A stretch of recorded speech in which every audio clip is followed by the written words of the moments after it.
Mi nombre es Valentina Herrera. Tenía 41 años cuando mi hermana intentó recuperar al hijo que me dio hace 19 años. Ella quedó embarazada a los 16. Mis padres entraron en pánico.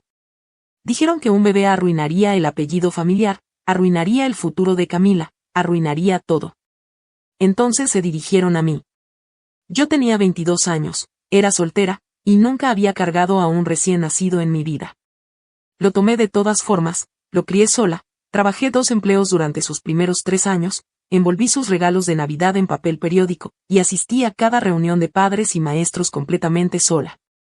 Mi hermana se fue a Ciudad de México, terminó la universidad, obtuvo su MBA, se casó 2 veces, y ni una sola vez levantó el teléfono para preguntar por su hijo. Luego él se graduó de preparatoria, y mi hermana entró a ese gimnasio cargando un pastel. Felicidades de tu mamá de verdad. Lo que pasó en esa graduación hizo llorar a mi madre, hizo que el novio de mi hermana se fuera, e hizo que 200 desconocidos se pusieran de pie por una mujer que nunca habían conocido. Antes de comenzar, si estás escuchando historias sobre familia y los momentos que nos definen, tómate un segundo para dar like y suscribirte. Deja un comentario y dime dónde estás ahora mismo y qué hora es. Déjame llevarte 19 años atrás, a la noche en que mi madre llamó a las 2 de la madrugada. Crecí en Santa Rosa de Lima, Jalisco. Una población de 11,000 personas. El tipo de pueblo donde tu vecino sabe tus calificaciones antes que tú. Y la cajera del mercado pregunta cómo va la rodilla de tu abuela. Mi hermana Camila es 6 años menor que yo. Era la niña de la casa, la bonita, la que entraba a un cuarto y hacía sonreír a la gente con solo existir. Yo era la otra. La que ponía la mesa, lavaba los platos, llevaba a Camila a su clase de danza cada martes y jueves porque mi madre decía que era buen entrenamiento para cuando yo tuviera mis propios hijos algún día. Amaba a mi hermana. Quiero ser clara en eso. La amaba de la manera en que lo hacen las hermanas mayores, con irritación y ternura tan entretejidas que no puedes separarlas. Nuestra madre, Esperanza, tenía una filosofía simple. Camila era frágil. Camila necesitaba protección. Camila era la que te preocupaba. Y yo era la que resolvía las cosas, la confiable, la que no necesitaba que nadie estuviera pendiente porque yo me las arreglaba. Nuestro padre, Roberto, estaba de acuerdo con todo lo que decía Esperanza. No era un hombre cruel. Era un hombre ausente. Presente en la mesa del comedor, desaparecido en cada conversación que importaba. Yo tenía 22 años la primavera en que todo cambió. Acababa de terminar mi licenciatura en educación en la Universidad de Guadalajara. Había sido aceptada en una maestría con beca completa. Tenía un plan, un cronograma, un departamento de un cuarto con ventana que daba a un estacionamiento, que yo encontraba hermoso porque era mío. Camila tenía 16. Era un estudiante de segundo de preparatoria. Tenía un novio llamado Rodrigo que manejaba un Tsuru y trabajaba en la tienda de videojuegos del centro. Entonces una noche de marzo, el teléfono de casa sonó a las 2 de la madrugada. Era mi madre. Manejé los 40 minutos a casa en la oscuridad. Esperanza estaba sentada en la mesa de la cocina con una taza de té que no estaba tomando. Roberto estaba junto al refrigerador con los brazos cruzados, mirando un punto en el suelo. Camila estaba arriba. Podía escucharla llorar a través del techo. Esperanza no levantó la vista cuando me senté. Empujó un papel sobre la mesa. Un ultrasonido. 4 meses de embarazo. 4 meses. Camila lo había sabido durante 4 meses y no le había dicho nada a nadie. Las primeras palabras de Esperanza no fueron sobre Camila, no sobre el bebé, no sobre Rodrigo, que ya había dejado de contestar los mensajes de Camila. Sus primeras palabras fueron: los vecinos no pueden saber. Recuerdo el reloj en la pared haciendo tic-tac. Las 2:11, el té enfriándose. Roberto aclarando la garganta y no diciendo nada. Esperanza expuso las opciones como un general expone un plan de batalla. Adopción, pero la agencia requeriría papeleo, y el papeleo significaba que la gente se enteraría. Quedarse con el bebé, pero Camila tenía 16 años y Esperanza no iba a tener a una madre adolescente en su casa. Arruinaría todo lo que hemos construido, dijo, como si hubiera construido algo más que un jardín del frente y una reputación. Luego fue al closet del pasillo, volvió con una pequeña cobija amarilla doblada en un cuadrado. Una cobija de bebé, de algodón, descolorida en los bordes. Esta era tuya, dijo, entregándomela. Cuando naciste. La sostuve, suave, delgada después de 22 años de guardarse. Olía a cedro y a polvo. Esperanza se volvió a sentar, me miró por primera vez desde que llegué. Tienes que ayudar, dijo. Eres su hermana. A la mañana siguiente, Esperanza fue clara. Si yo no me quedaba con el bebé, llamarían a una agencia de adopción para el viernes. El bebé iría con extraños. Camila regresaría a la escuela y nunca volveríamos a hablar del asunto. Hice la única pregunta que importaba, ¿y Camila? ¿Ella quiere quedarse con el bebé? Esperanza agitó la mano como si yo hubiera preguntado sobre el clima. Camila es una niña. No sabe lo que quiere. Roberto asintió. Siempre asentía. Miré a Camila, que había bajado y estaba sentada en el sofá con las rodillas pegadas al pecho. Traía una sudadera 3 tallas más grande. El rímel corrido bajo los ojos. Se veía exactamente como lo que era, una chica de 16 años asustada que no tenía idea de lo que le estaba pasando a su cuerpo o a su vida. Camila, dije. ¿Qué quieres tú? Miró a Esperanza, luego a mí, luego al suelo. Quiero que todo esto se vaya, susurró. Esperanza me señaló. Ya la escuchaste. Ella tiene escuela. Tiene toda la vida por delante. Ella tiene escuela. Necesito que recuerdes esa frase porque la volvería a escuchar. 19 años después, en el peor día de mi vida, esas 4 palabras regresarían a mí en un gimnasio lleno de 200 personas, y significarían algo completamente diferente. Manejé a casa esa noche con la cobija amarilla en el asiento del copiloto. No había dicho que sí todavía, pero tampoco había dicho que no y en mi familia, el silencio era lo mismo que el acuerdo. 2 semanas después, llamé a mi madre y le dije que lo haría. Retiré mi solicitud de maestría a la mañana siguiente. Mateo nació el 14 de julio a las 3:17 de la tarde. 2 kilos 950, una cabeza llena de cabello oscuro y un llanto que podría quitar la pintura. Yo estaba en la sala de partos. Camila estaba, por supuesto, porque ella era quien estaba en trabajo de parto. Esperanza estaba junto a la puerta, brazos cruzados, mirando el reloj. Roberto esperaba en el pasillo, probablemente mirando un punto en el suelo. El parto tomó 11 horas. Camila fue valiente. Hay que darle eso. No se quejó. Agarró el barandal y respiró como la enfermera le indicó y pujó cuando le dijeron. Tenía 16 años y su cuerpo estaba haciendo algo extraordinario. Y yo observé su cara en cada contracción y pensé, qué joven es. Cuando llegó Mateo, la enfermera lo limpió, lo envolvió y lo sostuvo. ¿Quién quiere cargarlo primero? 3 personas en esa sala. Camila volteó la cabeza hacia la pared. Esperanza no se movió. La enfermera me miró. Lo tomé. 2 kilos 950. Tenía los ojos cerrados. Su puño se cerró alrededor de mi dedo índice y dejó de llorar, así nada más, como si hubiera estado esperando a la persona correcta que lo cargara. La enfermera preguntó quién se lo llevaría a casa. Silencio. El silencio más largo de mi vida. Yo, dije. 3 días después, cargué a Mateo hasta mi departamento de un cuarto en la calle Encino. Tenía una cuna prestada de una compañera de trabajo, una caja de pañales de la tienda de descuento, y la cobija amarilla del closet de mi madre. Lo envolví en ella esa primera noche. La misma cobija que me había envuelto a mí 22 años antes. Apenas lo cubría, pero era suave y era tibia y era nuestra. El primer año casi me destruyó. Mateo tenía cólico. Lloraba 4 horas cada noche entre las 8 y la medianoche. Caminaba en círculos por mi departamento, cargándolo contra mi pecho, tarareando canciones que apenas recordaba de la infancia, mirando el reloj y pidiendo silencio. Trabajaba como asistente en la primaria Benito Juárez de 7:45 a 3:30, luego a casa a un bebé llorando. Aprendí a funcionar con 4 horas de sueño. Aprendí a comer parada. Aprendí a bañarme en menos de 3 minutos porque 3 minutos era exactamente cuanto toleraba Mateo el columpio. Llamé a mi madre una vez a las 11 de la noche después de que Mateo había estado llorando 3 horas seguidas. Estaba parada en la cocina en pants y una camiseta manchada de fórmula y yo también estaba llorando. Mamá, necesito ayuda, dije. Solo una noche, por favor. La voz de Esperanza fue firme. Tú elegiste esto, Valentina. Eres adulta. Resuélvelo. Y colgó. Camila, mientras tanto, se fue a Ciudad de México para la universidad en agosto. Había sido aceptada en una escuela privada pequeña. La colegiatura pagada con una combinación de becas y los ahorros de mis padres. Los mismos ahorros que dijeron no poder usar para las consultas pediátricas de Mateo cuando pregunté. En octubre, un juzgado familiar me otorgó la tutela legal de Mateo.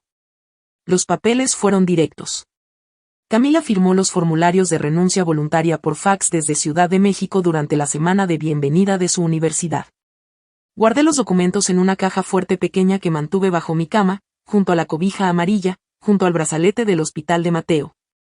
Junto a una fotografía de él dormido sobre mi pecho a los 4 días de nacido, boca abierta, puño cerrado, tranquilo por primera vez desde su nacimiento.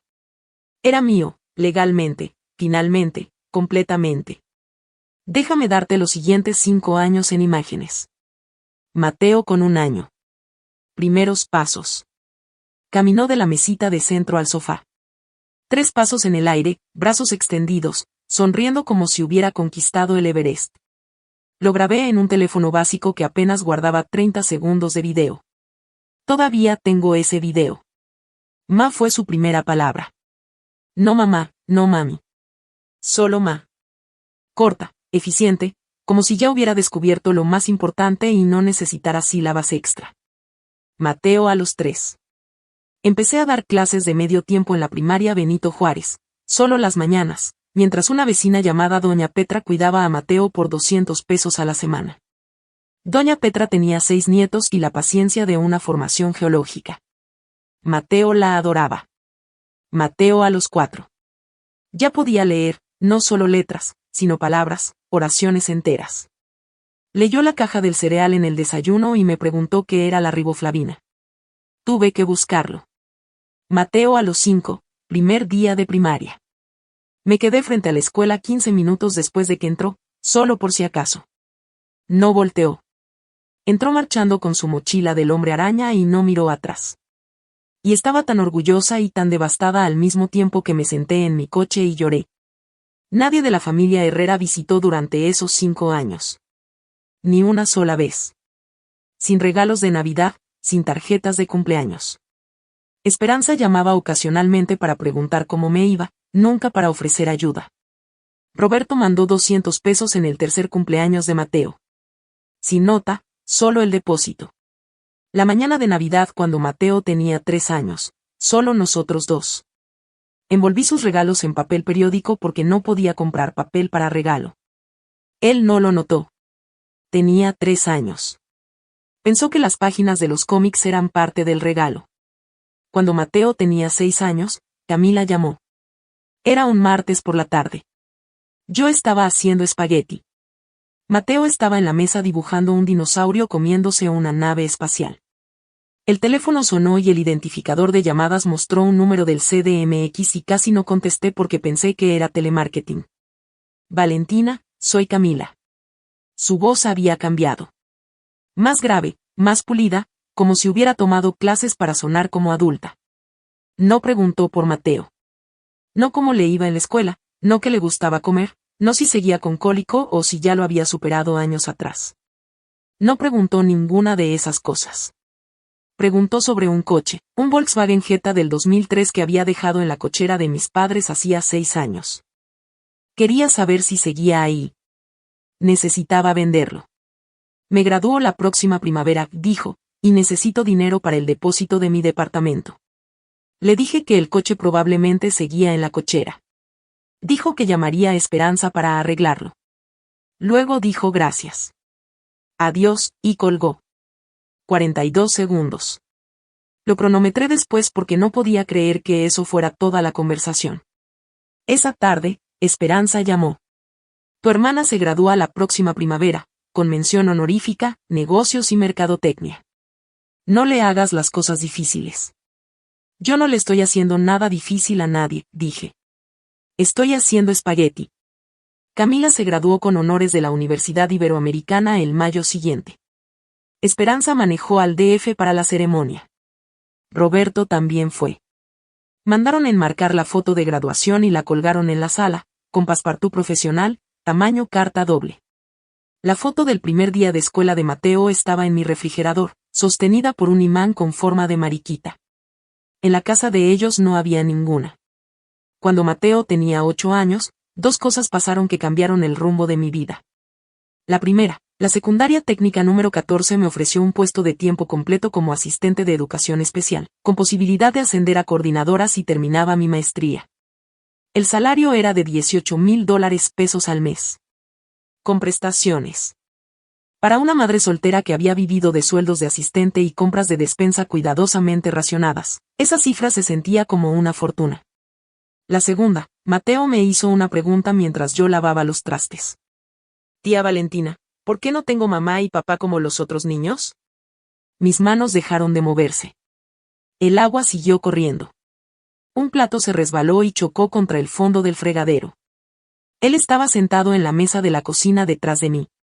La tarea extendida, lápiz en mano, mirándome con esos ojos oscuros y serios que ya eran demasiado perceptivos para un niño de 8 años. Cerré el agua, me sequé las manos, me senté frente a él. Mateo, te amo más que nada en este mundo. Tu mamá de nacimiento también te ama, a su manera. Pero yo soy la que está aquí. Yo soy la que siempre va a estar aquí. Estudió mi cara. 8 años y ya leía a las personas como si fueran libros. Lo sé, dijo. Solo quería llamarte mamá en vez de tía Valentina. ¿Está bien? No había llorado en años. No cuando Esperanza se negó a ayudar. No cuando Camila llamó por un coche en vez de por su hijo. No cuando la Navidad llegó y pasó sin una tarjeta de nadie. Pero cuando un niño de 8 años pidió permiso para llamarme mamá, me quebré. Se levantó de su silla, caminó alrededor de la mesa y me abrazó. Brazos pequeños, apretado. Olía a sacapuntas y a jugo de uva. Está bien, mamá, dijo. Primera vez. Esa noche, después de que Mateo se durmió, me senté en la mesa de la cocina mucho tiempo. Pensé en llamar a Esperanza, en decirle, tu nieto me acaba de llamar mamá. Fue el mejor y el momento más triste de mi vida, y necesito que me digas que lo estoy haciendo bien. No llamé porque ya sabía lo que respondería.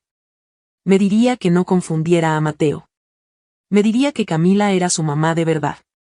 Me diría que estaba excediéndome. En cambio, abrí la caja fuerte bajo mi cama, saqué los papeles de tutela legal, los leí a la luz de mi lámpara. Mi nombre en cada línea. Valentina Isabel Herrera, tutora legal. Camila Sofía Herrera, firma de la madre biológica, renunciando a todos los derechos de custodia, notariado, sellado, registrado. Debajo de los papeles estaba la cobija amarilla. La había guardado doblada en la caja fuerte desde que Mateo la outgrew a los 5 años. Solía llevarla a todos lados, al supermercado, a la cama, a la bañera. Estaba deshilachada en las orillas y le faltaba una cuarta parte de su costura original. Olía al champú de bebé y a años. Todavía la sostenía cuando escuché un pequeño toque en mi puerta. Mateo estaba ahí en su pijama de dinosaurios. Mamá, no puedo dormir. Yo tampoco, dije. Se subió a mi cama, vio la cobija en mis manos, la tomó. Es mi cobijita, dijo. No la había visto en 3 años. Primero fue mía, dije, antes de que fuera tuya. La tomó, estudió los bordes deshilachados, luego la dobló con cuidado, demasiado cuidado para un niño de 8 años, y la puso de vuelta en la caja fuerte. Hay que guardarla, dijo. Es importante. Era más de lo que sabía. Le dije a Mateo la verdad completa cuando tenía 13 años. Estábamos sentados en el porche un domingo por la tarde. Había estado haciendo preguntas durante meses, no directas, sino preguntas que daban vueltas. ¿Por qué la abuela Esperanza siempre lo presentaba como el hijo de Camila? ¿Por qué no había registros de su nacimiento en los álbumes familiares?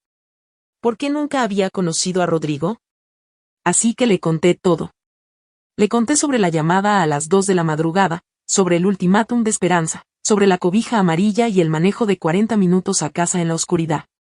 Le conté que Camila tenía 16 años y estaba asustada y no estaba lista. Le conté sobre los hechos, sobre los documentos legales, sobre el hecho de que su madre biológica no había llamado, escrito, ni visitado en 13 años. No edité.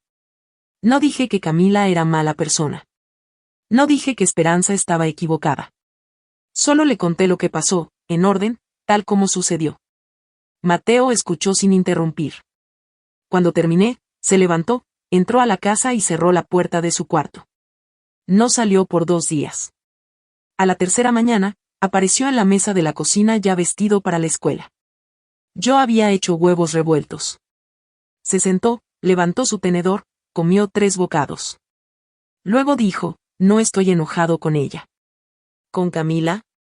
Con ninguno de ellos. Solo me da tristeza. Se perdió de todo. Fue a la escuela. Me quedé sentada en la mesa otros 20 minutos sosteniendo una espátula, sin respirar bien. Mateo no dejó de llamarme mamá. No pidió conocer a Camila. No pidió llamar a Esperanza o a Roberto. Simplemente siguió siendo 13 años. Torpe, brillante, creciendo 8 centímetros ese verano. Y siguió siendo mío.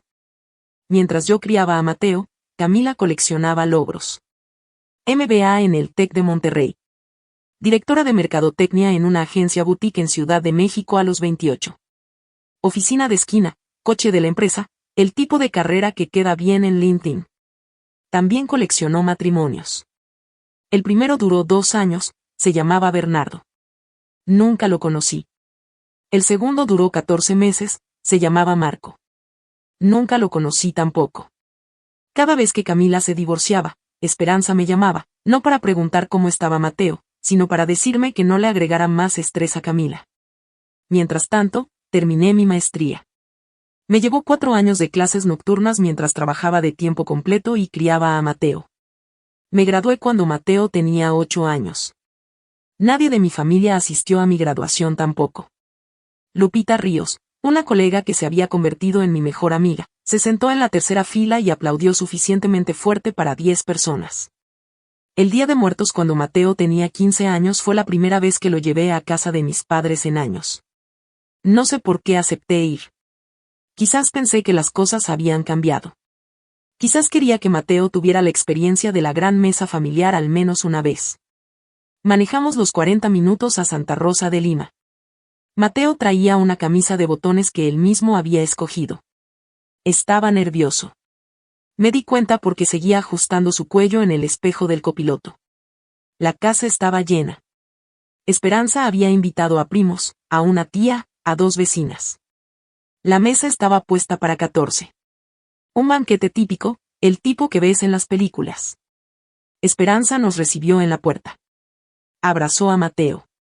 Breve, performativo. Luego lo llevó al comedor y lo presentó a un primo que nunca había conocido. Este es Mateo, el hijo de Camila. No el hijo de Valentina. No nuestro nieto, al que Valentina ha estado criando sola durante 15 años. Ni siquiera simplemente Mateo. Solo el hijo de Camila. La mano de Mateo encontró la mía bajo la mesa. Apretó. 15 años, y entendía la dinámica mejor que cualquier persona en esa sala. Después del postre, Esperanza me arrinconó en la cocina. Qué bueno que lo trajiste, dijo, cargando el lavavajillas. A Camila le alegrará saber que está bien. Entonces quizás Camila debería preguntarle ella misma, dije. Esperanza me lanzó la mirada, la que decía está siendo difícil otra vez. Manejamos a casa en silencio. Mateo lo rompió primero. No necesito volver ahí, mamá. El año de tercero de preparatoria de Mateo fue cuando me di cuenta de que no solo era inteligente. Era extraordinario. Calificaciones perfectas desde primero, materias avanzadas, capitán del equipo de debate, tutor voluntario en el centro comunitario cada sábado por la mañana. Sus maestros me detenían en el pasillo para decirme cosas como superdotado y excepcional y ha considerado la admisión anticipada a la universidad. Yo no había considerado nada excepto asegurarme de que cenara cada noche y tuviera ropa limpia para la escuela. Todo lo demás, las calificaciones, la ambición, la tranquila disciplina, era todo Mateo. Su orientadora me llamó para una reunión en octubre. Mateo va camino a ser el mejor de su generación, dijo. Su ensayo es uno de los más sólidos que he leído en 20 años. Pregunté de qué era el ensayo. Deslizó una copia impresa sobre el escritorio. El título estaba centrado en la parte superior, la mujer que me eligió. Lo leí en el estacionamiento de la escuela porque no podía leerlo frente a otra persona. Me senté en mi suru con el motor apagado y las ventanas cerradas y leí cada palabra. Escribió sobre la noche en que lo traje del hospital a casa. Sobre la cobija amarilla. Sobre aprender a andar en bicicleta en el estacionamiento de nuestro edificio porque no teníamos entrada. Sobre las mañanas de Navidad con papel periódico de envoltura. Sobre la noche en que pidió llamarme mamá y yo lloré. Escribió, la biología es un accidente. El amor es una decisión. Mi madre tomó esa decisión cada día durante 19 años y nunca pidió reconocimiento a cambio. Me quedé en ese coche 20 minutos antes de poder manejar. 2 meses antes de la graduación, Mateo me mostró el grupo de WhatsApp. Llegó a casa de la escuela un miércoles y puso su teléfono en la barra de la cocina. Pantalla hacia arriba. Mamá, necesitas ver esto.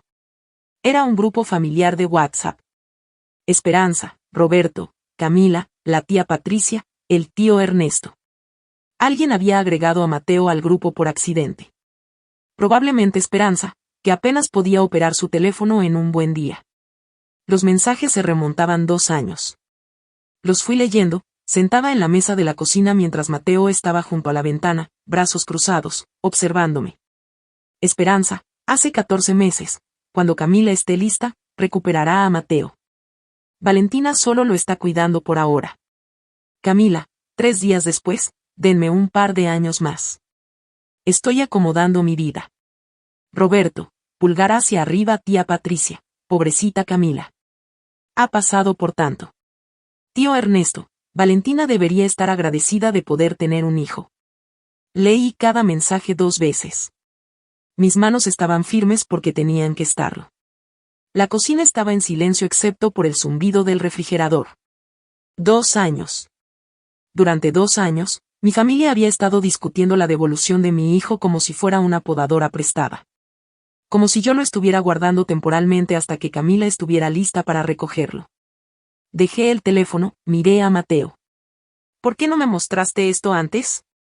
Porque no quería que los perdieras, dijo. Aunque no te lo merecen.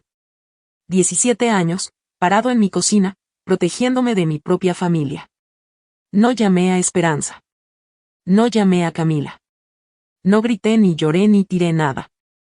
Fui al cuarto, abrí la caja fuerte y revisé los papeles de tutela. Cada página, cada firma, cada sello notarial.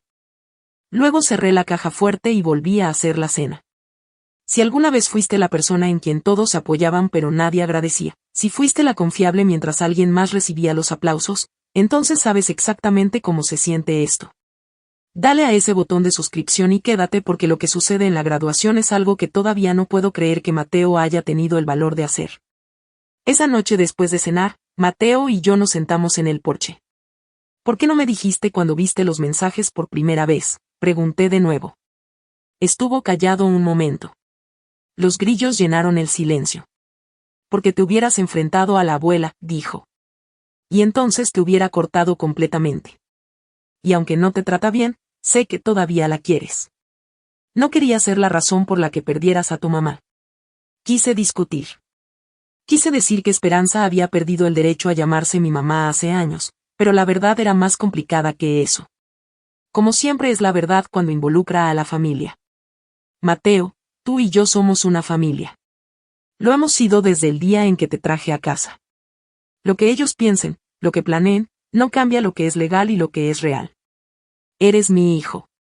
Asintió. Lo sé. Siempre lo he sabido. No confronté a nadie. No reenvié las capturas de pantalla. No hice ninguna de las cosas dramáticas que quizás esperarías. Lo que hice fue silencioso. Abrí la caja fuerte bajo mi cama. Revisé cada documento. Tutela legal válida. Renuncia voluntaria firmada y notariada. Registros de inscripción escolar. Mi nombre en cada línea de contacto de emergencia durante 19 años. Expedientes médicos. Mi firma en cada formulario de consentimiento desde su primera vacuna. También encontré la cobija amarilla doblada en la esquina de la caja fuerte, descolorida, deshilachada, oliendo vagamente a algo que ya no podía nombrar. La sostuve un momento, Luego la guardé de nuevo y cerré la caja fuerte. Si querían una pelea, los documentos estaban listos. Pero yo no iba a comenzarla. 6 semanas antes de la graduación, Esperanza llamó con noticias. No preguntó sobre el anuncio de que Mateo era el mejor de su generación. No preguntó sobre la ceremonia ni si debería traer algo. Llamó para hablar de Camila. Tu hermana conoció a alguien, dijo Esperanza, como la gente anuncia que le tocó la lotería. Se llama Alejandro Wakefield. Está en bienes raíces. Muy exitoso, muy tradicional. Quiere una familia, Valentina. Una familia de verdad. Me recargué en la barra de la cocina y escuché. Camila le contó sobre Mateo, sobre lo complicada que era la situación, sobre cómo las circunstancias familiares la obligaron a tomar una decisión difícil. ¿Qué decisión fue esa?, pregunté. Ya sabes a qué me refiero. La decisión de dejarte ayudar. Dejarte ayudar. Así describía a mi madre 19 años de maternidad en solitario. Dejarme ayudar. Alejandro está muy conmovido, continuó Esperanza. Cree que Camila es valiente. Quiere conocer a Mateo. Esta podría ser la oportunidad de Camila. Su oportunidad. No la oportunidad de Mateo de conocer a su madre biológica. No una oportunidad para que la familia sanara. No una oportunidad para que finalmente me reconocieran. La oportunidad de Camila. Esa fue la frase que usó mi madre. La graduación de mi hijo, el niño que había criado durante 19 años. Y mi madre la veía como una oportunidad para Camila. Alejandro no sabe la historia completa, ¿verdad?, dije. Sabe lo que necesita saber. No sabe que firmó sus derechos por fax durante la semana de bienvenida universitaria. Silencio. No arruines esto para ella. Colgué, salí, me senté en los escalones del porche 30 minutos, mirando cómo se encendían las farolas una por una. Mateo salió con 2 vasos de agua, se sentó junto a mí. ¿Llamó la abuela? Sí. Sobre Camila. No es tu tía. Lo sé, pero es más fácil. 3 semanas después, Mateo llegó a la cocina sosteniendo su teléfono. Me escribió. Yo estaba calificando trabajos en la mesa, pluma roja en mano, pila de expedientes. Volteó la pantalla hacia mí. Mensaje directo de Instagram desde una cuenta con foto profesional y 4.000 seguidores. Hola, guapo. Sé que esto es de la nada, pero soy tu mamá bio. He pensado en ti cada día. Me encantaría conocerte. Pronto voy a estar en la ciudad. Seguido de 3 emojis de corazón y un emoji sonriente. Lo leí 2 veces. Dejé la pluma roja, miré a Mateo. Él me observaba como siempre lo hacía cuando algo importante estaba sucediendo. Callado, cuidadoso, midiendo mi reacción antes de formar la suya. ¿Qué quieres hacer?, pregunté. No sé. ¿Qué debería hacer? Esa es tu decisión, Mateo. No la mía. Se sentó, lo pensó por 2 minutos completos. Luego escribió una respuesta. Corta, educada, fría. Hola, gracias por escribirme. Te lo agradezco. Sin mamá. Sin emojis de corazón. Sin me encantaría verte. Solo un reconocimiento de superficie de que un mensaje había sido recibido. Camila respondió en 90 segundos. No puedo esperar para verte en la graduación. Voy a llevar a alguien especial que quiero que conozcas. Mateo lo leyó. Luego bloqueó su teléfono y lo puso boca abajo en la mesa. Pensé en Camila a los 16 años firmando papeles por fax desde la casa de la universidad y en Camila a los 35 escribiendo he pensado en ti cada día con 3 emojis de corazón. La misma persona, la misma evasión, diferente fuente. Ella tiene escuela. He pensado en ti cada día. 2 frases, 19 años de diferencia. La primera fue al menos honesta. 6 semanas antes de la graduación, la escuela lo hizo oficial. Mateo Herrera, mejor alumno de su generación, generación 2026. Recibí la llamada de la directora un martes por la mañana. Mateo daría el discurso de clausura en la ceremonia. 5 a 7 minutos. Podía elegir su propio tema. Esa tarde le conté a Mateo. Sonrió. La sonrisa tranquila y contenida que no había heredado de nadie en la familia Herrera porque era completamente suya. Ya empecé a escribir el discurso, dijo. ¿Puedo leerlo? Todavía no. Lo escucharás en la ceremonia. Durante las siguientes 6 semanas, lo escuché practicar detrás de su puerta cerrada. Leyendo en voz alta, haciendo pausas, releyendo. A veces escuchaba silencios que duraban 5 o 10 minutos, y sabía que estaba reescribiendo algo. Compré un vestido nuevo por primera vez en 3 años. Lupita me ayudó a elegirlo. Azul marino, sencillo, cómodo para sentarse en una silla de plástico durante 2 horas. Lupita dijo que parecía que iba a una cena de estado.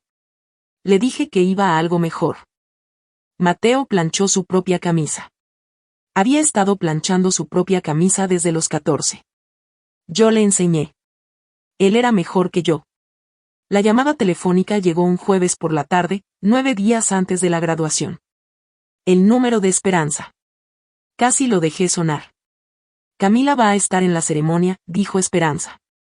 Sin saludo, sin preámbulos. Trae a Alejandro. Vienen volando desde la Ciudad de México. Está bien. No hagas una escena, Valentina. Nunca en mi vida he hecho una escena. Bien, porque este es un día importante para Camila. Alejé el teléfono de mi oído y lo miré. Un día importante para Camila. No para Mateo, el que se graduaba. No para mí, la que lo había ayudado con la tarea cada noche durante 13 años. Para Camila, la que llegaría en avión con un novio nuevo a interpretar el papel de madre para una audiencia. Trae un pastel, agregó Esperanza. Algo especial para celebrar. Qué bien, dije, porque no había nada más que decir. La mañana de la graduación. Desperté a las 5:30. No pude volver a dormir. Hice café, me senté en la mesa de la cocina, escuchando respirar la casa. La toga y el birrete de Mateo estaban colgados en el respaldo de la silla del comedor, azul marino, borla dorada. Los había recogido de la oficina de la escuela 3 días antes y los había planchado a temperatura baja, con un trapo húmedo entre el poliéster y la plancha, como mi madre me enseñó cuando tenía 10 años. Mateo bajó a las 7, bañado, rasurado, vestido con una camisa blanca de botones y pantalón oscuro. ¿Cómo te sientes?, pregunté. Hambre. Hice huevos, tostadas, jugo de naranja. Comimos en cómodo silencio. La luz de la mañana entraba por la ventana de la cocina y pegaba en el salero justo donde debía, proyectando un pequeño arcoíris sobre la mesa. ¿Puedo ver el discurso?, pregunté una vez más. Lo escucharás, dijo. Desde la tercera fila. Después del desayuno fue a su cuarto a terminar de arreglarse. Yo lavé los platos, los sequé, los guardé. Luego fui a vestirme. Cuando volví a bajar, Mateo estaba en el pasillo ajustando su birrete frente al espejo. Noté algo en su mano. Pequeño, amarillo, doblado. La cobija. La cobijita amarilla de bebé de hace 19 años. Bordes deshilachados, costura incompleta. La estaba metiendo en el bolsillo interior de su chaleco. Me vio observar, sostuvo mi mirada en el espejo. Para la suerte, dijo, y sonrió. No pregunté nada más. Tomé mis llaves. Lupita nos esperaba en la escuela. El auditorio estaba a 20 minutos. Bien podría haber sido un juzgado. El auditorio de la preparatoria regional número 5 tiene capacidad para 400 personas. Ese día, cada asiento estaba ocupado.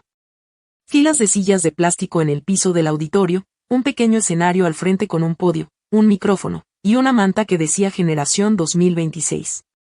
La orquesta de la escuela estaba afinando en la esquina, 3 violines, un cello, 2 flautas, y un chico con una tuba que parecía desear estar en cualquier otro lugar. Lupita y yo encontramos asientos en la tercera fila, lado izquierdo, lo suficientemente cerca para ver el podio. Lo suficientemente cerca para ver a Mateo cuando cruzara el escenario. Alicé mi vestido, puse mi bolsa bajo la silla, junté las manos en el regazo. Luego las puertas dobles al fondo del auditorio se abrieron. Camila entró como si llegara a una gala.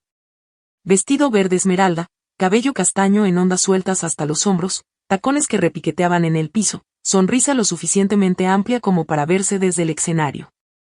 Alejandro estaba a su lado, traje gris, reloj plateado, cabello sal y pimienta peinado con precisión. Se conducía como se conducen los hombres con dinero, hombros atrás, barbilla al frente, recorriendo la sala como si estuviera considerando comprarla.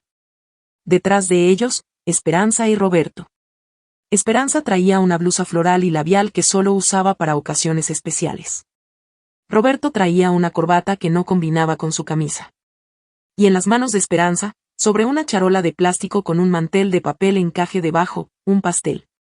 Betún blanco, letras rosas, el tipo que encargas en la panadería con 24 horas de anticipación. Felicidades de tu mamá de verdad. 200 personas en la sala, familias encontrando sus asientos, estudiantes formándose en el pasillo, y mi madre caminaba por el pasillo central cargando un pastel que reclamaba que mi hijo le pertenecía a otra persona. No me moví. No hablé. Lupita tomó mi mano. Antes de que comenzara la ceremonia, Camila hizo su movimiento. Fue directo al área donde los graduandos se estaban formando.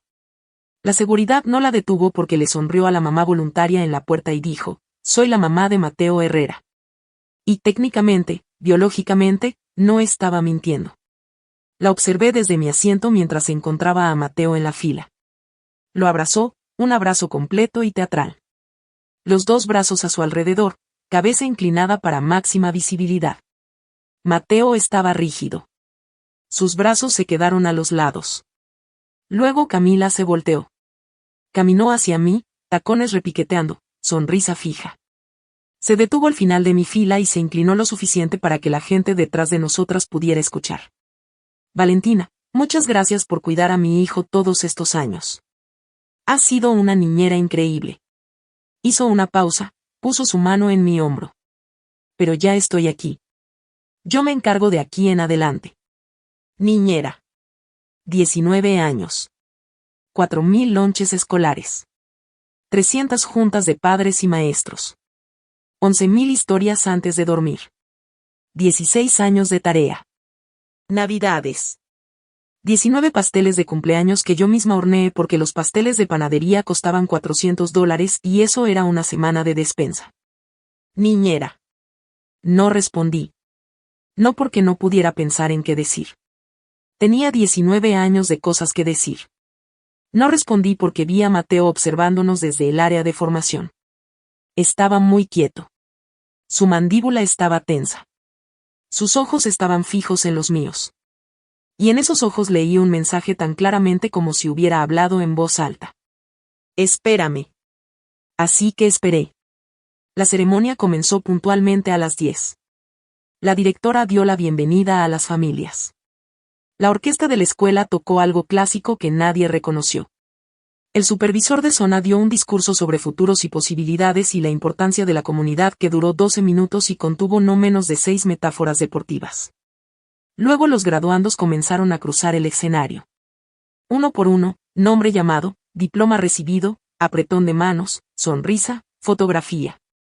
263 graduandos en orden alfabético. Camila se había movido a la segunda fila directamente frente a mí. Tenía el teléfono grabando. Esperanza estaba al final de su fila con el pastel en el regazo. Lo cuidaba como si contuviera secretos de estado. Roberto estaba junto a ella, manos en las rodillas, mirando al frente. Yo estaba sentada en mi silla con las manos juntas. Lupita estaba junto a mí, su teléfono en su bolsa, su atención en el escenario.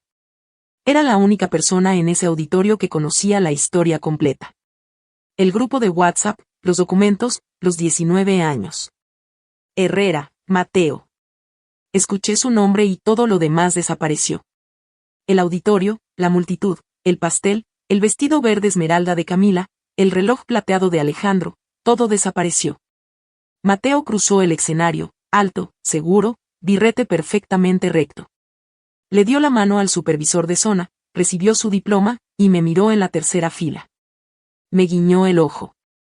Luego caminó al podio porque el siguiente punto en el programa era el discurso del mejor alumno, y cada persona en ese auditorio estaba a punto de saber quién era Valentina Herrera de verdad. Mateo ajustó el micrófono, aclaró la garganta, desdobló un papel. Buenos días, dijo. Su voz era clara, tranquila, proyectada de la manera en que yo le había enseñado cuando tenía 12 años y hacía su primera presentación de reseña de libro. graduandos, familias, maestros. Gracias por estar aquí. Empezó con el material esperado. La desorientación del primer año, el misterioso guisado de la cafetería. Ese maestro sustituto que puso películas durante 6 semanas seguidas. La multitud rió. Camila rió más fuerte, su mano en el brazo de Alejandro. Habló sobre lo que Santa Rosa de Lima le había enseñado, sobre los maestros que se quedaban tarde, sobre el conserje que conocía el nombre de cada estudiante. Sobre la bibliotecaria que guardaba una reserva secreta de barras de granola para los niños que llegaban a la escuela con hambre. Era bueno, natural, cálido sin ser sentimental. La audiencia estaba con él. Luego hizo una pausa. Miró el papel en sus manos, lo estudió por 3 segundos, 5. Luego lo dobló con cuidado, deliberadamente, como dobló la cobija amarilla cuando tenía 8 años. Lo puso en el podio y comenzó a hablar sin notas. Llevo 6 semanas planeando este discurso, dijo. Escribí 9 borradores, pero me di cuenta esta mañana de que lo más importante que quiero decir no está en ninguna de esas páginas. El auditorio se quedó en silencio. El tipo particular de silencio que ocurre cuando 200 personas simultáneamente se dan cuenta de que algo inesperado se acerca. Camila todavía sonreía. Se inclinó ligeramente hacia adelante. Su teléfono estaba grabando. Pensaba que iba a hablar de ella. Podía verlo en la manera en que enderezó su postura, en la manera en que apretó la mano de Alejandro. Se estaba preparando para su momento. No tenía idea de lo que se acercaba. La persona a quien más quiero agradecer hoy, dijo Mateo, no es un maestro, no es un entrenador, no es un amigo. Es una mujer que tenía 22 años cuando le pusieron en brazos a un recién nacido y le dijeron, esta es tu responsabilidad ahora. El auditorio estaba en silencio. Nunca había cambiado un pañal. Nunca había calentado un biberón. Acababa de ser aceptada en una maestría con beca completa, y la abandonó. Hizo una pausa. Dejó que las palabras se asentaran. Se mudó a un departamento de 1 cuarto y se las arregló.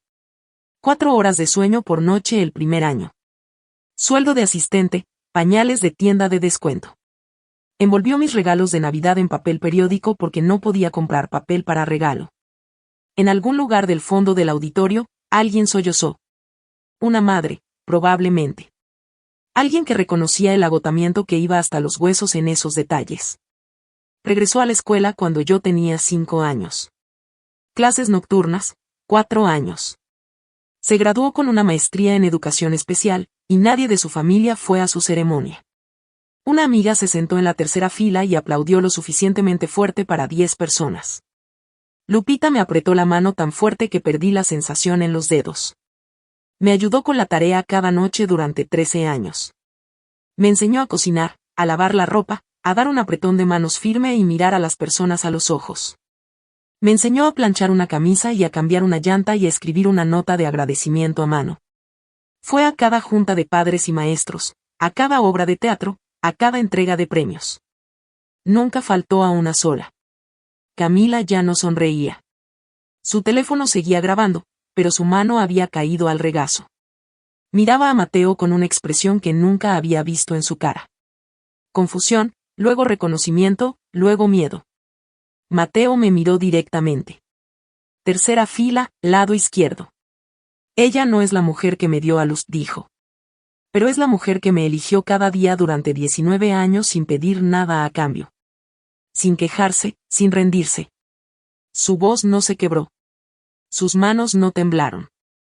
Se paró en ese podio con la compostura de alguien que había pasado 19 años aprendiendo la compostura de la persona más serena que conocía. Su nombre es Valentina Herrera. Es mi mamá. El auditorio estalló. 200 personas aplaudiendo, algunas de pie, algunas secándose los ojos. Lupita estaba llorando abiertamente. La maestra de música en la esquina se secaba la cara con un programa. La directora, parada junto a los escalones del escenario, presionó su mano sobre su corazón. No podía moverme. Estaba sentada en mi silla de plástico con lágrimas rodando por mi cara y las manos juntas en mi regazo, exactamente donde habían estado los últimos 45 minutos, excepto que ahora temblaban. Camila estaba sentada 2 filas adelante de mí. Había dejado de aplaudir. Su teléfono estaba en su regazo, todavía grabando el techo. Alejandro la miraba a ella, luego a mí, luego a Mateo en el escenario, luego de vuelta a Camila. Esperanza estaba al final de su fila. El pastel todavía en su regazo. Felicidades de tu mamá de verdad, las letras rosas de frente, visibles para todos a su alrededor. Excepto que ahora esas palabras significaban algo completamente diferente.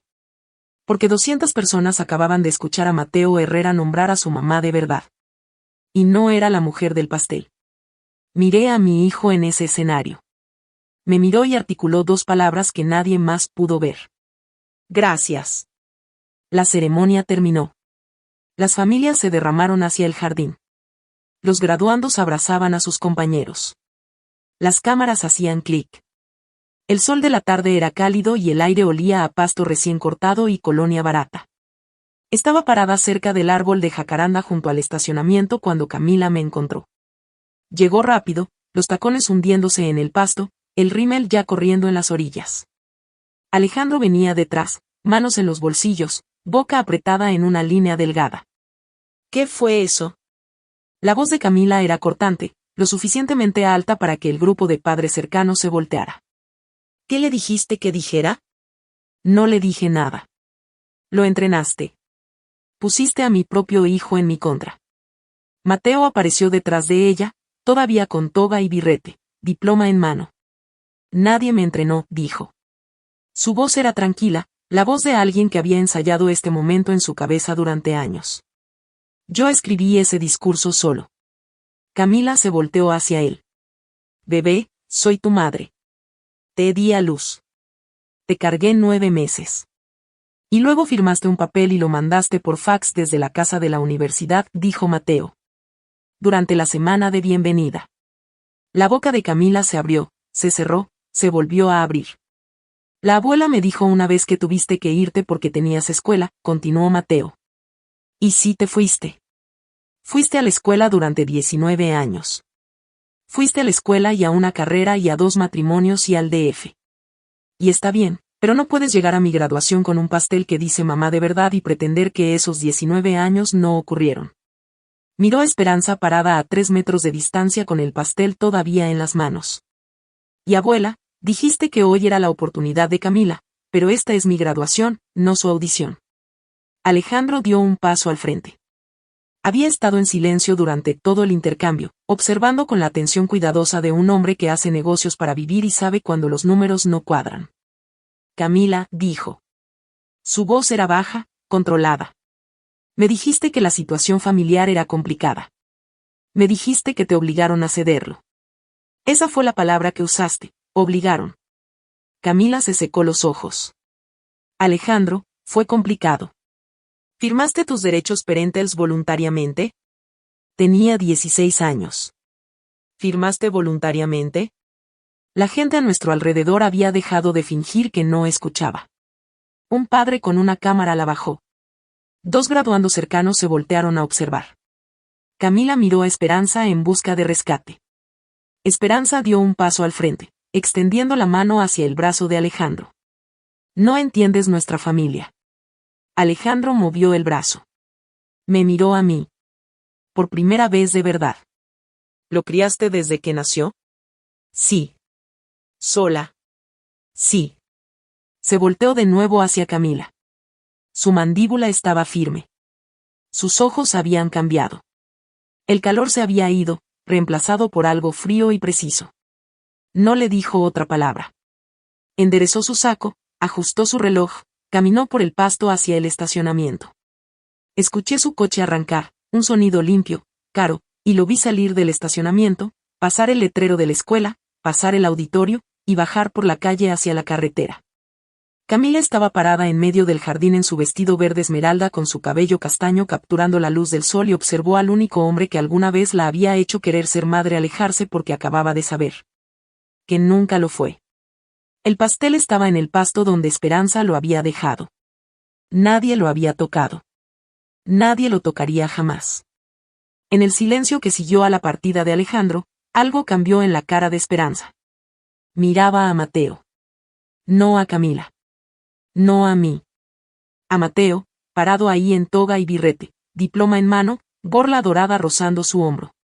Su nieto, El bebé que ella había entregado hace 19 años con una cobija amarilla y un ultimátum. Sus ojos estaban húmedos. Su labio inferior tembló por un solo momento, quizás 3 segundos, quizás 5. Vi algo en la cara de mi madre que nunca había visto antes. Arrepentimiento. Arrepentimiento real, sin filtro. Abrió la boca y pensé, este es el momento. Este es el momento en que se disculpa. Este es el momento en que dice que estuvo equivocada. Este es el momento en que 19 años de silencio se rompen y algo real pasa a través de ellos. Valentina, dijo. Esperé. Si no lo hubieras envenenado contra su propia madre, nada de esto hubiera pasado. Y así de rápido, el momento se fue. Los ojos húmedos se secaron. El labio tembloroso se fijó en una línea firme. El arrepentimiento, si es que fue arrepentimiento, se derrumbó de vuelta en la fortaleza de rectitud donde mi madre había vivido desde antes de que yo naciera. Roberto estaba detrás de ella, silencioso como siempre, mirando el pasto. No había dicho una sola palabra desde que llegaron. Mateo miró a Esperanza. Su expresión era paciente. No enojada, no despectiva, solo paciente. De la manera en que miras a alguien que no puede escucharte sin importar con qué claridad hables. Abuela, dijo, nadie me envenenó. Tengo 19 años. Tengo ojos, tengo oídos, y tengo 19 años de memorias. ¿Sabes cuántas de esas memorias te incluyen a ti? 7 días de muertos, 3 navidades, una tarjeta de cumpleaños. Eso es todo. Hizo una pausa. ¿Sabes cuántas incluyen a mamá? Me señaló. Todas. Cada una. Está en cada memoria que tengo porque ella estaba ahí. Esperanza no tuvo respuesta para eso. No había respuesta para eso. Mateo se volteó hacia Camila. Ella estaba parada a 1 metro de distancia. Rímel corrido, brazos envueltos alrededor de sí misma. No estoy tratando de lastimarte, dijo. Necesito que escuches eso. No estoy enojado. No te estoy castigando. Pero necesito que entiendas algo. Dio un paso más cerca. Si quieres estar en mi vida, puedes estarlo. Me gustaría eso. Pero tienes que empezar desde ahora. No desde un pastel, no desde un discurso, no desde un mensaje de Instagram que dice, mi hijo, mi orgullo, cuando no sabes mi promedio, el nombre de mi mejor amigo, o a que soy alérgico. Camila parpadeó. ¿A qué eres alérgico?